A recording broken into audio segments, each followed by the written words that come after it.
ఆనందాలే వెల్లువైతే కళ్ళలోన, అనురాగాలే నిండిపోవా గుండెలోన.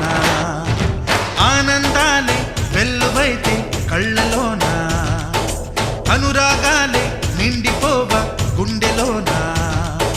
మమతల మాలలు తెచ్చి ఆ కలతలనే చెరిపేసి, ముంగిట ముగ్గులు పెట్టి గొప్పెమ్మల కొలువే చేసి, మనమంతా చేరి ఆడి పాడే వేళ సంక్రాంతి పండుగ చేద్దామా,